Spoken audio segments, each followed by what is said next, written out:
Hi, A.J Hartley here, novelist, Shakespeare professor, fan of various aspects of Japanese music and culture, partly because I used to live there and I've had a sort of ongoing relationship with Japan in various forms for the last 35 years or more, and because my family is Japanese American. My wife's Japanese American, my son is mixed race, which was the root of Hideki Smith's Demon Queller, which I'm sure you've heard me talk about before. And I wanted to make a video quickly today because the book is up for a Dragon Award, and I want to say why awards matter. This is not just going to be a hard sell to get you to vote for Hideki Smith, though I hope you do. But I want to talk a little bit about publishing. The Dragon is exclusively a sci-fi fantasy award. Hideki has been shortlisted in the young adult category, which is where I was nominated 8 years ago with a book called Steeplejack, which was the only time I've been nominated for the Dragon Award before, and I didn't win. It was a very tough year, and the prize went to Terry Pratchett for his last novel. I was a huge Terry Pratchett fan. I remain a huge Terry Pratchett fan, so you couldn't exactly complain about losing to him. But this year, he's not in the category, and Hideki is, and as I say, I want to talk about why these things are worth something, because we all know that awards are in some ways a popularity contest. They don't mean this is the best movie or the best book or whatever, but they are important. Awards are determined in different ways. Some are selected by committees. Steeplejack won the International Thriller Writers Award that same year. That was an award assigned by a specially elected committee of readers who read tons and tons of books and then whittle them down and finally decide on what's going to win in what category. And that was an amazing thing. The Dragon Award is in some ways simpler than that because it's simply a vote. Anybody can vote. You don't have to have any connection to Dragon Con, which is the sort of host institution which came up with the Dragon Award. You don't have to live in America. You don't have to pay anything. You simply register your email address and then you can vote in all the different categories: movies, games, books. As I say, they don't prove anything. What they do is they raise the visibility of a book. They give it a kind of credibility. An award-winning book immediately gets more attention. Why does this matter? Well, in the case of Hideki, this was published by a comparatively small press, a traditional press, but a small press based in North Carolina. And there's a long story as to why that is. It's a complicated story. It is incredibly difficult these days to get the big houses, the big publishing houses, to pick up your books. I have been published by all the big publishing houses, or just about all. Penguin, Random House, Macmillan, Simon & Schuster. All the big most of the big houses. But the market is incredibly tight. Publishers are looking for slam dunks. They don't know what a slam dunk actually looks like. They don't know what the book is when it comes in, unless it has certain things going for it, like it's written by a celebrity. It's almost exactly the same as another book which is doing really, really well at the moment. And the publisher can make it look even more like that through things like title and cover art. But in terms of picking a book kind of at random from somebody who maybe is not a particularly well-known author and making that book a huge success, they have mostly no idea how to do that or what's viable, what will work and what will not work. So this is where something like awards come in. Because whether we agree on them or not, suddenly they get a little sticker on them or whatever, and they become something that people want to pay attention to. When I'm talking about visibility, I want you to understand what we're dealing with here. So let me give you some numbers. Now, there has been a lot of talk in the last couple of years about the nature of publishing and where it's going and what it's doing. And there's a lot of argument about some of the numbers that have come out, but there was recently a big lawsuit about the merging of a couple of companies, and some of the data that came out raised a lot of eyebrows. For one thing, if we're talking about traditional publishers, and when I say traditional publishers, I mean one of the houses that will pay an author in advance, that has its own sort of editorial team, it assembles cover art, prints the book, and distributes it. That's traditional publishing, as opposed to self-publishing. Self-publishing being, I produce a file on my computer and then I do whatever I want to it. I might employ an editor along the way. I might employ a cover artist, but I might not. And I can upload it onto the web and sell it through Amazon and things like that. And that's self-published. So here's the thing. Though the reading market seems to be constantly shrinking, the general consensus at the moment is that in the US alone, if we combine self-published and traditionally published titles, we are generating 3 million new books every year. Now that is 2022. Those numbers came out for 2022. Bear in mind that in 2005, those same organizations reported only 282,500 titles. And again, that's self-published and traditionally published combined. So we've seen a tenfold increase in the number of books hitting the market in the last 20 years, which is sort of terrifying, particularly because one of the other things that's come out of these numbers is the sense that even though the number of books available has gone up massively, the number of books sold has pretty much flatlined over the last 20 years.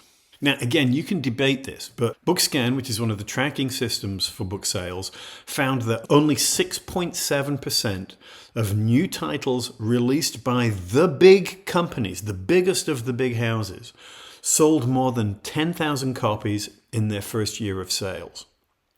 Only 12.3% sold more than 5,000 copies in their first year, and only 33.9% of titles sold more than 1,000 copies in their first year. Now, those numbers might sound like a lot. One of the things that you have to bear in mind is that, most writers are trying to make some kind of living. And when you buy a book, you think, oh, I'm spending $15 on a paperback. That's $15 to the author. No. What the author gets of that $15 is probably about $1.50. It will vary a little depending on the publisher and the contract, but for the most part, you're getting something like 10% of the cover price minus 15% of that 10%, which goes to your agent. If you have one. Most traditionally published authors do have an agent. So you're getting 8.5% of the cover price. The rest goes primarily to publisher, distributor, and retailer, who are handling something in the vicinity of 28% or so each. And again, contracts will vary, systems will vary. If you buy a book published by an Amazon publisher, like Lake Union or Thomas & Mercer, they are making more because they are both the publisher and the retailer. I'm not sure. Maybe they're the distributor as well. I'm not sure. The author, in all of these cases, the author is making very, very little. So if you think of, that 6.7% of traditionally published books from the big houses that sold 10,000 copies in their first year, you think, ooh, 10,000 copies, that's great. That means the author's making $1,000 for a book that probably took, in my case, 4 months to produce. And considerably longer than that for it to go through the editorial process, to go from submission to publication. That's going to take something more like closer to a year, 18 months, sometimes even 2 years. You might get an advance, which gives you money up front. Most small presses do not give advances or give very, very small advances, less than that $1,000 that I was just talking about.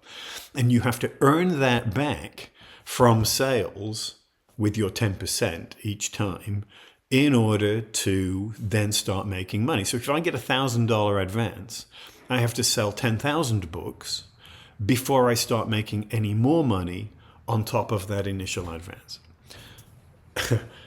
I don't want to make this simply about money, but money in America is one of the ways that we measure success, and it's one of the ways we measure visibility. The majority of books sell very, very few.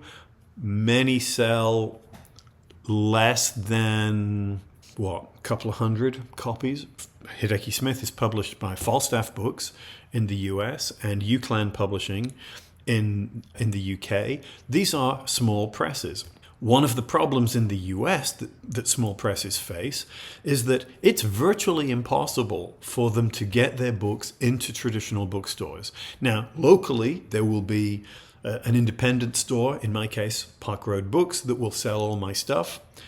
But the Barnes & Nobles and the Books A Millions almost certainly won't. Now, I have books in these stores because I'm published also by big houses, right? Something like Trinity, which came out this summer, is a book that will be positioned in those stores. But if you look at all books, you have less than 1% chance of getting stocked in a Barnes & Noble, because there are between 100 and 1,000 other titles all competing for shelf space. What happens with books, of course, is that it goes to the retailer, and the moment it arrives, it's on the clock.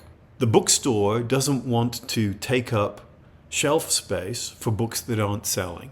So they might only give you a few weeks to determine whether the book is going to work or not. But even getting to that stage is almost impossible for small presses, because the store insists on the ability to send the book back if it doesn't sell at the publisher's expense. So your book is in Barnes & Noble. Great, fantastic. A few weeks go by, Barnes & Noble decide the book is not selling.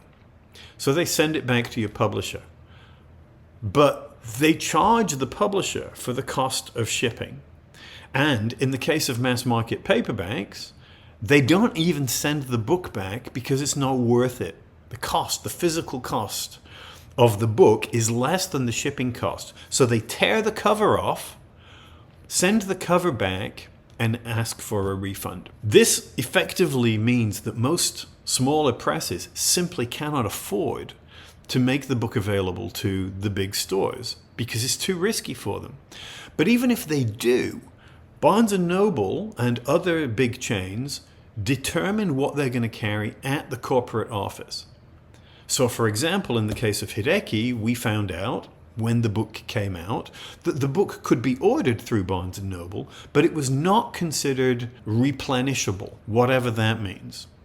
So they could order the book into the store, but the moment that copy sold out, it would not be restocked. I have inquired many times. Eventually, I managed to get a message through to some version of corporate headquarters for Barnes & Noble and was told, yeah, we decide what we're going to carry and what we're not going to carry.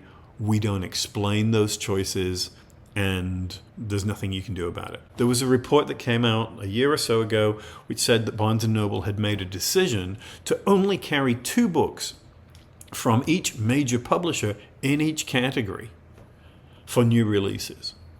I don't know whether that came into being, but it's indicative of the practice, because as far as they were concerned, we're just moving product. We're getting books in, and we're going to sell the stuff that seems the most likely to sell. So if you happen to be in the same category as a big name author with the same publisher, you're kind of out of luck. Your chances of getting your book selected for release is virtually zero. The other thing is that, and again, I can speak as both a small press author and as a big press author, most books are only selling to the authors and their publishers' communities.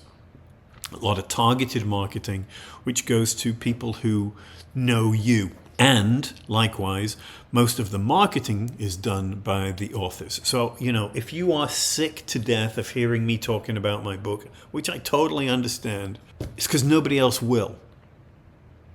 I can maybe get on the radio or the TV, but the only chance I'm going to do of getting on those kind of things and getting that kind of promotion is if the book is already successful, which is so frustrating because authors tend to think, my local radio station, my NPR station or whatever, will help me break out this book. And their first questions are, how many have you sold? Before they consider whether or not you're going to go on. What they want is to be part of a phenomenon that has already happened. What they're not interested in is trying to get people interested in something that they're not already interested in. And I get it. They want to be considered in touch with whatever is popular and happening. But as an author, it's useless. Most of the big presses have almost no budget for publicity and marketing, and what budget they do have goes to the biggest possible names because those are the books that have cost them the most money. They've spent a lot of money on the advance and they absolutely need to earn it back. So you get big ads for the next Stephen King book, which we already knew was there. No offense to Stephen King. I'm a big fan of Stephen King, but it's really hard, if you're not one of the top names, you aren't going to get any of that marketing budget. Maybe they'll organize a signing here or there, but they're not going to be pumping money into advertising or some sort of big media tour or whatever. Just isn't going to happen. So it falls on the authors. And as I say, this is, people used to say one of the hard things about self-publishing was that you have to do all your own marketing and everything. But now, as publishing has got tighter and tighter, the same thing is true for most authors who are traditionally published, including people published by the really big houses. I should also say that none of these fairly traumatic conditions of the industry take into account what has happened with AI in the last couple of years, which is being used to generate countless variations on existing books, further jamming a crowded market with pirated and plagiarized work illegally scraped from digital copies of legitimately written and published titles. My Facebook feed is full of ads for AI platforms to generate books. And it's maddening. I was among a list of people who I found out that I think 12 or more of my books had been illegally pirated and fed into these language learning machines so that people could type in some prompt and get a book. And my work is contributing to that. But the market is becoming more and more crowded. The Amazon marketplace particularly has become more and more crowded with books that are partly or entirely generated from an AI prompt. All of this is to say, it's almost impossible for most authors to make anything like a living off their work. And the problem with this is multiple, because not only is that a bad thing for those authors, but it also means that a lot of them quit. A lot of the great stuff that we will see being produced and turned into movies and TV shows and such as well is going to go away because people can't make a living doing it. So long as it becomes the realm of hobbyists and grifters, we all suffer. Quality will go down, and sooner or later there won't be the options that we have. And as I say, whether you're a reader or not, these things are often stuff that generate the best movies and TV shows and so on. So it's going to have an impact on everybody. So what do? You support your authors. You support the artists that you love. And sometimes people will say, how should I support authors? And it depends what you have. If you can buy copies of their books in whatever form works for you, from whatever source works for you, whether we're talking ebook, paperback, hardcover, audiobook, they're all great.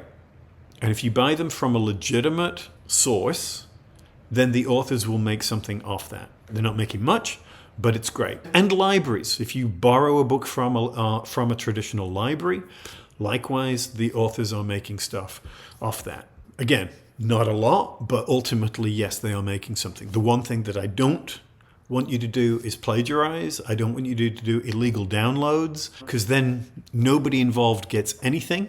And, most books are, these days, less than you pay for a couple of cups of coffee for, 8-10 hours entertainment. If you are buying books and you also want to find ways to help authors review them, On Amazon, nobody really knows, but the general consensus is that when your book hits a certain number of reviews, it affects the algorithm, which promotes your work. So when you get those messages that said, if you like this, then you may also like this. Those kind of things, and the way that a book appears in a list are affected by things like the number of reviews that it gets. You don't have to write long, complicated reviews, you know? I mean, I think actually these days you can just leave a star rating or something. But a sentence or two that says, I actually read this. Super helpful, super useful for authors. Recommend books. You know, one of my patrons, a guy called Dino, everybody calls him Book Santa because this is so awesome. If he finds a book that he likes, he'll buy like 10 copies of it and give it as gifts for Christmas to people that he knows. People like that are gold dust for authors. They really, really are. They make a huge difference to us, and they make us feel better about what we're doing. That's the other thing. This is not about money. I'm making nothing off this stuff. Most authors aren't. We're just not. But to somehow get something that says, we value what you do, that is worth everything. That's another thing. Post reviews, write a thank you letter, email your author. It takes no time to find an email address on their website or something, a contact page on their website, and drop them a line and said, I read this. I liked it. We talk about how we measure success, and in this culture, we are too quick to assume that success is all about money. Some of the most successful moments of my career as a writer have been when I get an email that says something like, I read this book while my mother was in hospital and it got me through the experience. Things like that. Or I connected with this book because of some experience that I had in my past or in my family or whatever. And this spoke to me and resonated, and it helped me articulate my own feelings. I'm like, this is the stuff that we want. And of course, another way that you can help authors is that you can participate in voting for awards. And as I say, an award can raise the visibility of a book, but it also sends a message to the author that says simply, I liked this. It mattered to me. I write fairly fast, but I can only do maybe 2 books a year. A lot of myself goes into them. In the case of Hideki Smith, which I co-wrote with my wife and son, it's a very personal book. I mean, it's an adventure and it's scary, hopefully, and funny, hopefully. But at its heart, it's a book about belonging and identity and figuring out who you are. And it matters to me. And I really want to share it with the world. And it's out there, but that, you know, the hard part used to be getting the book done and getting it published. Now the hard part is getting it noticed, because it's like a grain of sand on the beach. There's just so much stuff constantly coming out that your book comes out and it just vanishes. So that's it. That's all I'm going to say. And this is not specifically about my book and this award. This is about getting you to realize the reality that is faced by all artists, not just writers. I'm focusing on writers today, but musicians and filmmakers and all the rest of it as well. You know, painters. God, talk about people who are getting screwed by AI. Painters, photographers. Support the art that you value, or it will go away. Okay, that's all. As ever, please like, comment, subscribe. In this case, also, please register for the Dragon Award and pick the stuff that you like. I'll put a link in the description for this video. Thank you to my patrons. Again, a way that people show support where they don't need to, you know? I'm going to write these books. I'm making these videos. I make nothing from the videos, and they don't seem to really sell my books, if I was honest. But my Patreon page has a core group of people who say, this matters to us. We appreciate it, and we were prepared to donate a few bucks a month to encourage you to keep doing it. That's hugely important. It's not about the money. It's not about whether or not I have enough money for groceries from that or whatever. It's that there's a tangible marker of people saying, we care what you do and we support you. I also have some merchandise, t-shirts and stuff like that. I'll put a link to that also in the description. That's all. Thanks. Apologies again for the hard sell. I hope you understand why. And, you know, even if you don't, maybe you won't even vote for Hideki. Great, that's whatever. If you see other things that you want to vote for instead, that's fine. But participate if you can. Anybody can vote. Doesn't matter where you are, anything. Dragon Award. Thank you. Talk to you soon.